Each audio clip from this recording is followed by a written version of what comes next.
और इस बीच बड़ी खबर आपको बता दें, यूएई की फुजेरा में बहुत बड़ा हमला हुआ है। जानकारी निकल कर आ रही है कि फुजेरा पोर्ट ने अपनी सारी गतिविधियां यहां पर रोक दी हैं।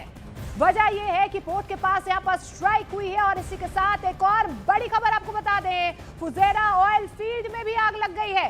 जानकारी के मुताबिक सुबह आग तब लगी जब इंटरसेप्ट किए गए ड्रोन का मलबा नीचे गिरा है। यह भी यहां पर बताया जा रहा है कि ईरानी मिसाइल ने यूएई की फुजेरा पोर्ट को हिट किया है। देखिए कि किस तरीके की स्ट्राइक यहां पर की गई है। धुआं धुआं आपको नजर आ रहा होगा। ये पूरी घटना इतनी तेजी से हुई है कि पोर्ट मैनेजमेंट ने तुरंत सभी ऑपरेशंस को यहां पर बंद कर दिया है। तो देखिए कितनी भयावह तस्वीर यहां पर नजर आ रही है। फुजेरा में भी बहुत बड़ी स्ट्राइक यहां पर की गई है। ईरान का जो ये मिसाइल अटैक है उसके बाद आप देखिए कि किस तरीके से यहां पर धुआं धुआं आपको ये जो टैंक है वो होता हुआ नजर आएगा। यूएई की फुजेरा में बहुत बड़ा हमला हुआ है। फिलहाल आपको ये भी बता दें कि पोर्ट ने अपनी सारी गतिविधियां रोक दी है।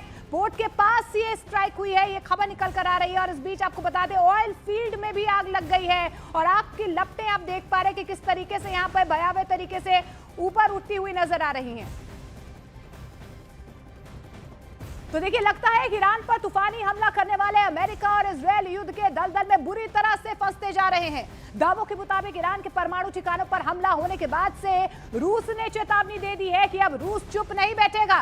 पुतिन ने तो यहां तक कह दिया है कि हम ईरान के लगातार संपर्क में हैं।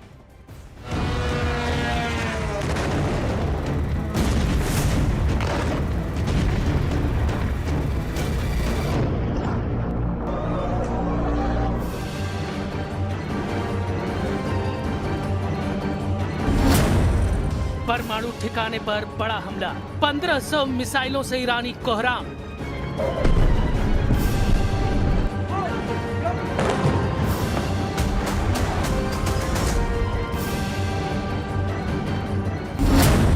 तीसरे दिन में ईरान युद्ध अब ऐसे दौर में पहुंच चुका है जहां ईरान अब मरने और मारने पर पूरी तरह से उतारू हो चुका है। जहां पहले राउंड में अमेरिका और इजराइल ने एक तरफा हमले करके सुप्रीम लीडर अली खamenei समेत 48 से ज्यादा टॉप लीडर्स और कमांडर्स को मार डाला, तो वहीं अब ईरान ने पिछले 3 दिनों में 1000 मिसाइल और ड्रोन से इजराइल और पश्चिमी एशिया में फैले अमेरिका के दर्जनों सैन्य अड्डों पर भीषण हमले किए हैं। हालात ये हो गए हैं कि राष्ट्रपति ट्रंप भी ये मानने को मजबूर हो गए हैं कि युद्ध 2 हफ्ते से ज्यादा चल सकता है। खबर तो यहाँ तक है कि बौखलाए अमेरिका और इजराइल ने ईरान के परमाणु ठिकाने नतांज पर भीषण हमला किया है, जिससे रेडिएशन का खतरा पैदा हो गया। दावा तो यहाँ तक किया गया है कि ईरान ने अपनी खैबर शेकेन और फत्ताह 2 जैसी घातक मिसाइलों से हमले कर दिए हैं। इजराइल की राजधानी तेल अवीव में 40 से ज्यादा इमारतों को ईरान ने अपने मिसाइल और ड्रोन हमलों से उड़ा दिया।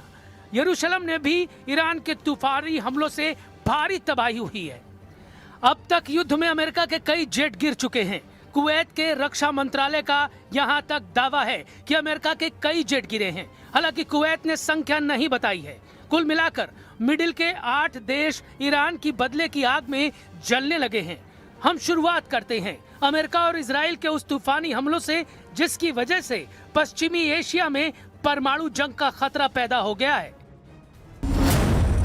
ईरान के परमाणु ठिकाने पर हमला, नेतन्याहू के दफ्तर पर निशाना।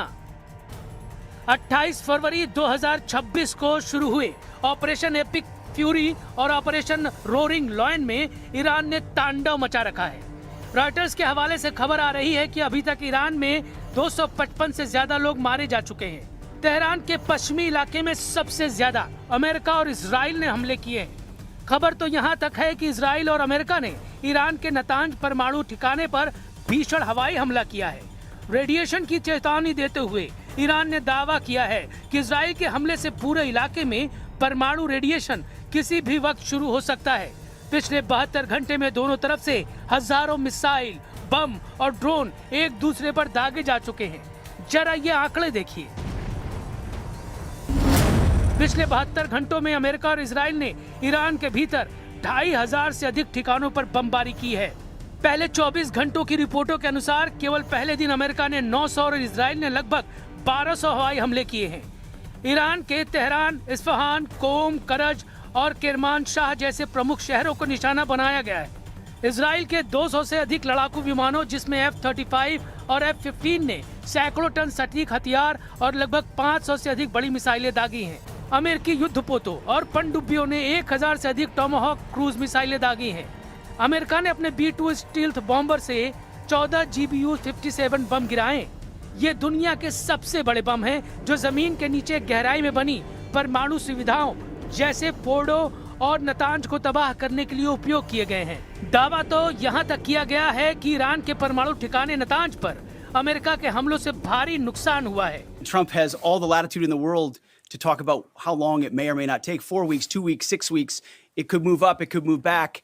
We're going to execute at his command the objectives we've set out to achieve. And what he has shown an ability to do that other presidents can't quite seem to have the aperture to do, well, I mean, Joe Biden didn't even know what he was doing, is to look for opportunities and off-ramps and escalations for the United States that creates new opportunities to execute what we need on our own time. Iran का तूफानी पलटवार, खौफ में Trump, 4 हफ्ते चलेगा युद्ध। दूसरी तरफ ईरान ने भी इजराइल और अमेरिका के सैन्य अड्डों पर तूफानी हमले किए हैं।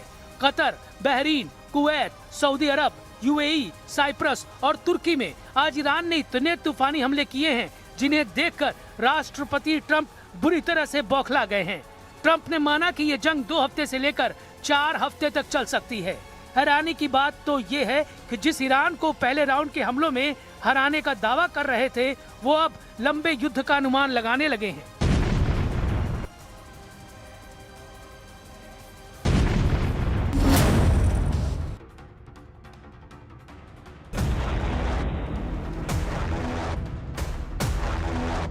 कुवैत में 3 F-15E strike eagle jet America के गिर चुके हैं। दावा किया जा रहा है, ईरान का दावा है कि उसने अमेरिका के जेट मार गिराए हैं, लेकिन कुवैत के रक्षा मंत्रालय और अमेरिकी सेंट्रल कमांड ने आधिकारिक तौर पर स्वीकार किया है कि 3 अमेरिकी F-15E फ्रेंडली फायर में तबाह हुए हैं।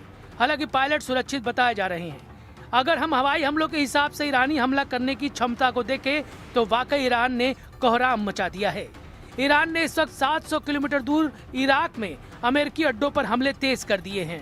750 किलोमीटर दूर कुवैत पर ईरान ने ताबड़तोड़ ड्रोन और मिसाइल हमले किए हैं।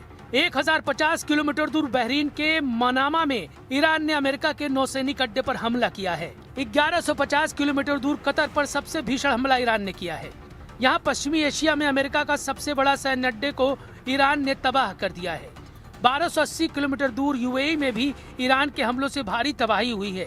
1300 किलोमीटर दूर सऊदी अरब की आरामको तेल कंपनी पर ईरान ने तूफानी हमला किया है। इससे सबसे बड़ी रास तनूरा रिफाइनरी को भीषण नुकसान हुआ है।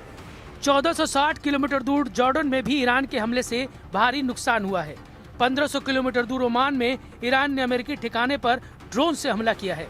अगर बात करें इजराइल की तो ईरान ने 1550 किलोमीटर दूर इजराइल के कम से कम 6 शहरों पर तूफानी हमले किए हैं। अकेले राजधानी तेल अवीव की 40 इमारतों को ईरान ने ध्वस्त कर दिया है, जबकि 1750 किलोमीटर दूर साइप्रस में फ्रांस के अड्डे पर भी ईरान ने मिसाइलों से हमले किए हैं। कुल मिलाकर ईरान ने साबित कर दिया है कि भले ही अमेरिका और इजराइल ने उसका ऐतिहासिक नुकसान किया है, लेकिन ईरान आखिरी दम तक मुकाबला करेगा।